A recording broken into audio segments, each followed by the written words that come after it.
Salam tout le monde, j'espère que vous allez bien. On se retrouve aujourd'hui pour une nouvelle vidéo. Avant de commencer le sujet, بغيت نسولكم كي دايرين مع الصيام غلبتوه ولا غلبكم كاين شي توجاج شنو هما الشهوات. Donc Lyuma, je parlerai du sujet qui préoccupe la majorité des femmes qui sont pas loin du terme, qui vont bientôt accoucher. الله يفك أي وحدة والله يسهل على أي وحدة واللي ما عندهاش الله يسهل عليها والله يعطيها ما تمنات إن شاء الله. Je sais que هاد les vidéos ما كاينينش بزاف في المغرب. ما كاينش aussi des sages-femmes qui font des cours de préparation à l'accouchement malheureusement, parce que je trouve que ces cours sont très intéressants et ils préparent franchement physiquement et psychologiquement la femme pour accoucher dans de bonnes conditions. Parce que franchement, on a blé, donc les cours, franchement, je sais pas comment j'allais faire.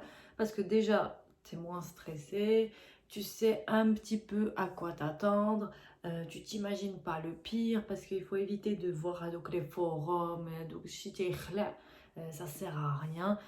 Vaut mieux être avec un professionnel qui sait ce qu'il dit, qui sait comment ça se passe, que d'écouter à droite, à gauche ce qui se dit. Juste pour un petit disclaimer, je ne suis pas sage-femme. Je partage avec vous juste les choses que j'ai apprises et suite à mes expériences, je partage avec vous ça pourrait aider quelques femmes. Voilà, je ne suis pas la science infuse. Et aussi, n'hésitez pas, bon, en attendant que le Maghreb tolli une sage-femme qui prépare à l'accouchement, vous pouvez poser vos questions et vos préoccupations à votre gynécologue. Il est là pour ça. C'est pas radidji ou et voilà, non, surtout quand c'est un gynécologue, il se doit de tenir une conversation avec vous, de vous rassurer, voilà, de vous expliquer comment ça peut se passer. Voilà, prenez le temps de lui poser des questions, mais essayez de préparer votre rendez-vous avant d'arriver chez le gynécologue. Donc, en gros, اليوم شنو هو le sujet هو قتاش خاصك تمشي la maternité, parce que بزاف د العيالات surtout quand c'est leur premier enfant, quand c'est une primipare, les femmes elles savent pas quand est-ce qu'y aller, t'as peur d'y aller ou tu comptes juste une fausse alerte ou تستقيم شوها ou تصدعي راجلك pour rien. Mais donc voilà, quelques signes qui vont vous aider à aller au bon moment pour l'accouchement. Mais avant ça, une femme ne peut pas accoucher sans contraction. Je connais des gens qui me disent mais j'ai pas de contraction, alors impossible. Sans la contraction, c'est pas possible. Donc la contraction, c'est quoi? Il y a surtout à partir du 7e mois qu'elle doit être un petit peu تقلصات, je pense que c'est comme ça. كتبدا من الظهر وكتجي وكتقصح لك الكرش, مي جينيرال ما كنهضرش على كتقصح لك الكرش juste à un point. À un point, ça peut être juste la tête du bébé ou là ses fesses, يعني juste localement, ça ne veut rien dire. خاص كلها تقصح. وكاين des femmes اللي كتجيهم شويه بلي douleurs في الظهر وهذا. Après, en fait, ça dépend de la position du bébé. Si la position الظهر ديالو vers الكرش راه غتجيك في الكرش, راه جيت ظهرك غيضرك في ظهرك. En fait, tout dépend de la position du bébé. Et en fait, franchement, le corps humain est très bien fait. Alhamdoulilah. En fait, la contraction, c'est quoi? En fait, le col ديالك مسدود et les contractions le poussent à l'ouvrir pour qu'il se ramollisse et s'ouvre complètement pour que la tête puisse passer. J'espère que j'étais claire dans cette explication. Chez une femme, là, pour la première fois, bon, ça met plus de temps pour s'ouvrir, mais quand c'est une deuxième, donc ça fait tac, tac, tac, et ça sort, c'est plus rapide. C'est pour ça. Donc, il y a deux types de travail. Il y a le faux travail. Bon, j'aime pas le mot, mais c'est du travail quand même parce que ça prépare le corps d'une femme à accoucher. et le vrai travail. Donc le faux travail, c'est quoi? C'est donc les petites contractions qui viennent par-ci par-là, qui durent pas longtemps et qui ne sont pas rapprochées et qui sont indolores. يعني ما كيقصحوش. ماشي ديك القصاحيه اللي تقدري تهضري فيها فوالا. قشاش كتحسي بها فوالا اللي كتقصح بزاف هي جوغ شي واحد كيهضر معاك تقول حبس صافي ما قدرتش نهضر صافي t'as plus envie d'entendre qui que ce soit. C'est voilà, c'est une vraie contraction. Donc le faux travail, c'est des contractions qui ne sont pas rapprochées, indolores et qui durent pas longtemps. Et le vrai travail, c'est qu'elles sont douloureuses, rapprochées, on va dire, toutes les 5 minutes et qui durent minimum 1 minute. Bon, minimum, qui durent 1 minute. Donc, donc toutes les 5 pour un premier accouchement, donc c'est toutes les 5 minutes pendant 2 heures à peu près. Pour une deuxième, c'est pendant 1 heure toutes les 10 minutes. Donc voilà, les deux définitions le faux travail et le vrai travail. Et du coup, quand tu estimes que c'est le vrai travail et que vraiment on n'arrive plus à gérer, en gros, tu te dis, Khasni, j'ai besoin d'une sage-femme ou d'une aide médicale pour pouvoir gérer tout ça. Bah, c'est à ce moment-là que tu dois aller à la maternité et pas avant. Autre chose, le deuxième signe qui peut te pousser à aller à la maternité, c'est la rupture de la poche des os. En fait, il y a le mafin qui est le bébé, ou en fait c'est c'est son pipi en gros. Donc مي كتهبط لك la poche des os, bon c'est pas miège ou faydanat comme on entend, c'est voilà, c'est 1 litre d'eau, mais parfois كيهبط بالزربه ou parfois كيهبط t'as une fissure de la poche des os, donc كيهبط غير بشويه بشويه. Donc si tu sens que la culotte ديالك elle est tout le temps mouillée et il n'y a pas d'odeur, il n'y a rien, bah, ça peut être une rupture des poches des os et tu peux aller consulter à la maternité. Ils vont vous prendre,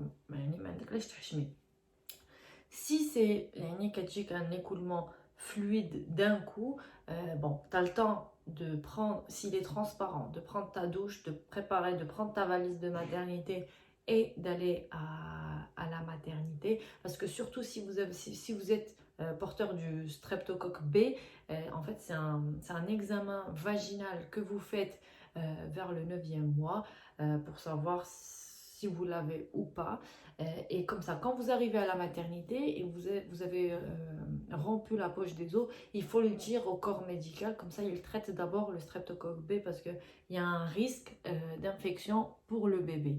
Et donc, si aussi la rupture des poches des os, vous voyez qu'elle est verte ou quoi, ça veut dire que le bébé, il est dans son caca en gros et c'est pas bien. Donc voilà, donc ça c'est un signe qui pousse à aller rapidement à la maternité. Troisième chose qu'il faudrait aussi savoir, c'est le bouchon muqueux. Il est glaireux en fait parfois, le dernier mois. Vous pouvez le voir comme vous pouvez ne pas le voir. C'est pas des pertes, ça se voit. Vous allez voir que c'est différent. Ça, c'est le bouchon muqueux. Il peut être accompagné un peu de sang. C'est pas grave. Ça veut dire que votre col se prépare. Ça veut pas dire que il faudrait aller à la maternité parce que voilà, ça veut pas dire que vous allez accoucher ni quoi que ce soit. C'est juste que ça veut dire que le col il s'ouvre petit à petit. Et ce bouchon muqueux qui le ferme, comme ça il n'y a aucune infection qui rentre chez le bébé. Autre chose, c'est les saignements. Si vous saignez, il ne faut pas attendre longtemps pour aller à la maternité et dire que ça va partir ou quoi. Les saignements, ça doit vous pousser à aller en urgence pour consulter à la maternité. Qu'est-ce qu'il y a autre chose? Oui, c'est les mouvements actifs du bébé. Si vous trouvez que votre bébé ne bouge pas comme d'habitude ou pas assez, bon, il faut savoir que vers le 9e mois, il bouge beaucoup moins vu que voilà, il a moins de place, il est plus gros, mais il bouge constamment. C'est juste que vous ne le sentez pas. Mais si vous trouvez que Voilà, si vous êtes dans cette situation-là, vous avez un doute, vous vous posez, tika wala comme les ça, essayez de le bouger. Si ça fait rien, prenez un jus d'orange, un sucré, ou tika, faut bien respirer et essayez de le simuler. Bougez-le dans tous les sens, comme ça, vous voyez si ça s'il bouge ou pas. S'il ne bouge pas, il faut aller consulter illico, même s'il n'y a pas de contraction, il n'y a rien, il faut aller directement à la maternité parce qu'il peut lui arriver quoi que ce soit, ou peut-être juste qu'il dort, mais c'est pas grave. Au moins, vous êtes rassurés. Et je sais que les femmes dans cette période-là, elles ont besoin d'être rassurées quasiment tout le temps. Donc voilà, c'est ce que je voulais vous dire aujourd'hui. S'il y a d'autres femmes qui ont déjà accouché ou qui sont en cours, dites-le moi en commentaire. Et aussi كنعاود ندعي معكم الله يسهل على أي وحدة. Et je voulais juste vous dire que c'était un très très bon moment. Et c'est un moment où la femme, elle est fière d'elle, elle est fière de son corps, de ce qu'il peut faire et réaliser. Franchement, moi, s'il y a un truc que je préfère dans toute la grossesse, c'est justement le moment de l'accouchement. Déjà, vous n'êtes pas loin pour voir votre bébé, mais aussi ça teste votre patience par rapport à la douleur, par rapport à pas mal de choses. Et c'est un moment aussi que vous pouvez vivre à deux avec votre mari. Donc voilà, il y a que du positif. Et حاجة اللي بغيت نعاوتاني نسولينيها, c'est n'allez pas à la maternité en criant waouh waouh waouh, j'ai mal. Ça sert à rien. C'est au contraire, il faut garder ton énergie, bien respirer. C'est que comme ça que tu géreras mieux ta douleur. Mais en criant, ça sert à rien et personne ne va t'aider. Donc essaye de respirer et voilà. Rentre dans ta bulle et je te dis bon courage. J'espère que اليوم استفدتوا معايا et j'ai pu aider quelques mamans. Donc je vous dis, avant de vous dire à la semaine prochaine, j'ai envie de dire bienvenue aux nouveaux abonnés. Marhaba bikoum, vous êtes les bienvenus. Si c'est la première fois que tu tombes sur cette vidéo, donc je te dis, si tu aimes bien ma vidéo et le contenu de ma chaîne, n'hésite pas à la liker et de t'abonner si ce n'est toujours pas fait. Moi, ça me fera toujours plaisir et toi, ça te prendra une microseconde et moi, ça va beaucoup m'aider. Donc sur ce, n'hésitez pas à partager cette vidéo. Tsallaw fraskom wa hbabkom. بصحة فطوركم. À la semaine prochaine. Salam.